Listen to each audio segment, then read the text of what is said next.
नमस्कार, आप देख रहे हैं स्वराज एक्सप्रेस और मैं हूं आपके साथ वर्षा। बुलेटिन की शुरुआत करेंगे और इंदौर आपको लिए चलते हैं, जहां बीजेपी की जन आशीर्वाद यात्रा लगातार जारी है। अलग अलग मुद्दों पर चर्चा हो रही है और बीजेपी के राष्ट्रीय महासचिव कैलाश विजयवर्गीय संबोधित कर रहे हैं। यार, हमारा जीवन सार्थक हो गया कि हम मोदी जी को प्रधानमंत्री के रूप में देख रहे हैं और दुनिया की सारी ताकतें उनके आसपास बैठी हुई है और वो बीच में बैठकर अध्यक्षता कर रहे हैं। ये हम सब के लिए गौरव की बात है। हमारा जीवन सार्थक हो गया। ये दिन देखने के लिए तो हम तरस रहे थे।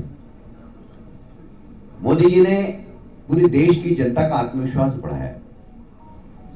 आज विश्व के अंदर, मैं पूरी दुनिया की बात कर रहा हूं, दुनिया के अंदर महिला सशक्तिकरण के नाम पर यदि कोई सरकारें पहचानी जाती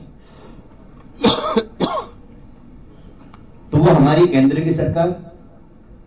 पिछले दिनों जिस प्रकार लोकसभा और विधानसभा के प्रतिनिधित्व के लिए महिलाओं को आरक्षण प्रदान किया गया, अब देखिए, बहुत सरकारें बात करती थी पर कभी भी निर्णायक स्थिति में नहीं पहुंचे।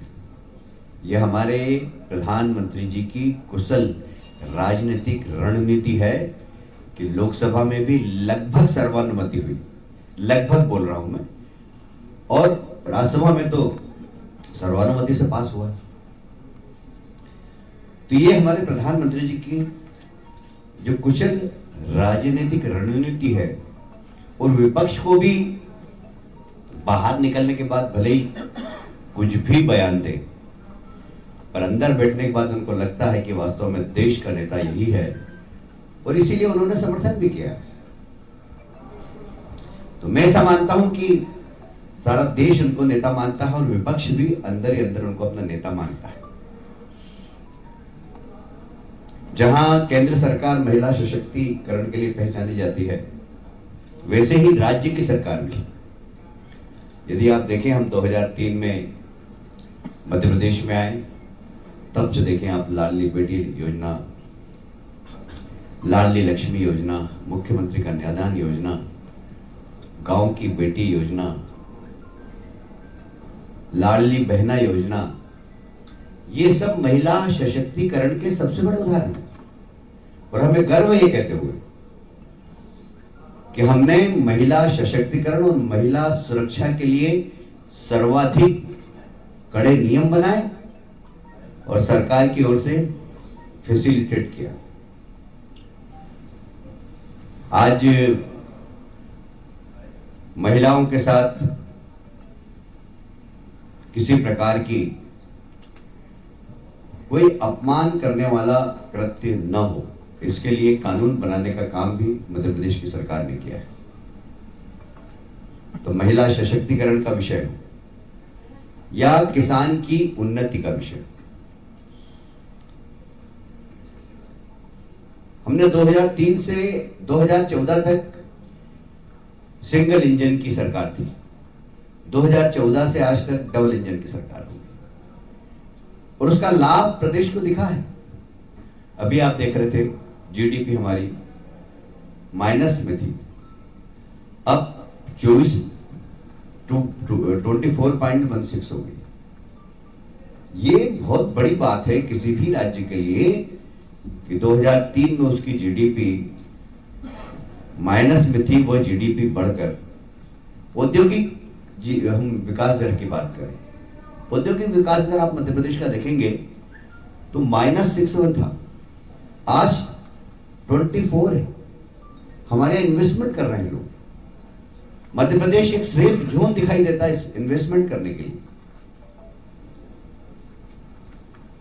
और इसका असर हमें जन आशीर्वाद यात्रा में देखने को मिला। लोगों ने कहा कि देखिए, हमारी सरकार थी, हमारी इंडस्ट्री डल गई, हमारे गांव के 50 लोग यहां लग गए। मैं नर्मदापुरम, बुदनी इधर जब गया, मैंने देखा कि वहां पर महिलाएं इंडस्ट्री में काम कर रही। तो मैंने उनसे पूछा कि भाई आप कैसे जाते हैं? बोले कि कंपनी की बस आती है, घर पे लेकर उनको छोड़कर आती है, महिलाएं काम कर रही बड़ी संख्या में। तो आज औद्योगिक विकास दर भी हमारी बढ़ी है। अभी आपने उत्पादन भी, कृषि उत्पादन हमारा बढ़ा है। कृषि उत्पादन इसलिए बढ़ा है कि हमने खेत में पानी पहुंचाया है और बिजली पहुंचाई, और उसके बाद उस उत्पादन को हमने खरीदा है एमएसपी का रेट देकर। तो आज कृषि विकास दर मध्य प्रदेश की जो 3% थी आज 18% हो गई, 6 गुना बढ़ी है कृषि विकास दर। आज ग्रामीण क्षेत्र के ग्रामीणों की परचेसिंग कैपेसिटी बढ़ाने का हमने काम किया है। उसका असर यह होता है कि शहरों के अंदर व्यापार बढ़ता है। जब शहरों के अंदर व्यापार बढ़ता है तो जीएसटी बढ़ती है, और जीएसटी बढ़ती है तो फिर सरकार का बजट बढ़ता है। और इसका उदाहरण मैं बताता हूं कि 2003 में हमारा बजट मात्र 30-35 हजार करोड़ का था, आज वो 3 लाख करोड़ से ऊपर हो गया, क्योंकि ग्रामीण क्षेत्र की अर्थव्यवस्था ने शहर को प्रभावित किया और शहर ने हमारे बजट को प्रभावित किया। और इसलिए हर क्षेत्र के अंदर विकास हो रहा है, हर क्षेत्र के अंदर काम हो रहे हैं। और इसीलिए जन आशीर्वाद यात्रा के माध्यम से जो हमें जनता का प्यार मिला है, आशीर्वाद मिला है, हम बहुत दावे से कह सकते हैं कि भारतीय जनता पार्टी की सरकार बनने ही वाली है, बन गई, ऐसा मानकर चलिए। कांग्रेस के लोग जरूर कहीं ना कहीं व्यवधान डालने की कोशिश कर रहे थे, पर जनता ने ही उनको खारिज कर दिया। उन्होंने सोचा कि यात्रा को रोका जाए, पर जनता ने ही उनका विरोध करके उनको भगा दिया। और इसलिए कांग्रेस अब बौखला गई है, कांग्रेस के नेता भी बौखला गए। आज का जो कमलनाथ जी का कृत्य था वो बौखलाहट का था।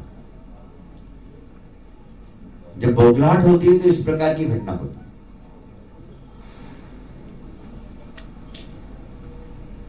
पार्टी की ओर से आपको एक पत्रकार वार्ता का पूरा राइटअप आपके पास पहुंच जाएगा, या पहुंचा के नहीं पहुंचाएगा?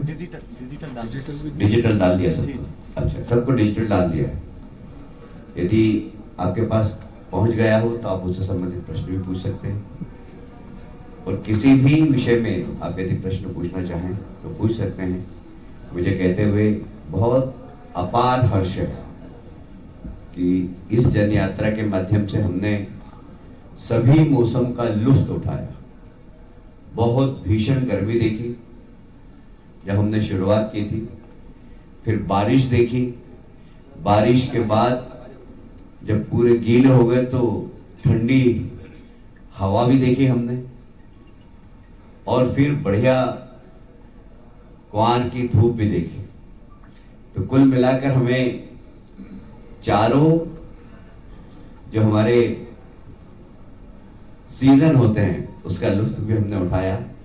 पर यह भी मैं कहना चाहूंगा कि जैसे कल शायद आपके सबके प्रतिनिधि वहां कन्नौज में होंगे, आप पूछिएगा 11:30 बजे सभा प्रारंभ हुई, वहां रतलाम में 11:30 बजे सभा प्रारंभ हुई, नीमच में 11:30-12 बजे सभा प्रारंभ हुई, गरोठ में ठीक 12 बजे सभा प्रारंभ हुई। उसके बाद भी हर जगह हजारों की संख्या में नागरिक जन आशीर्वाद यात्रा का इंतजार कर रहे थे। मुझे बहुत गर्व है, मुझे बहुत कॉन्फिडेंस है कि जन आशीर्वाद यात्रा को जो आशीर्वाद मिला है, हम निश्चित रूप से सरकार बनाने वाले हैं। एक तरफ हमारी नकल करते हुए कांग्रेस ने भी एक यात्रा निकाली, जन आक्रोश तो नहीं, कांग्रेस के कार्यकर्ता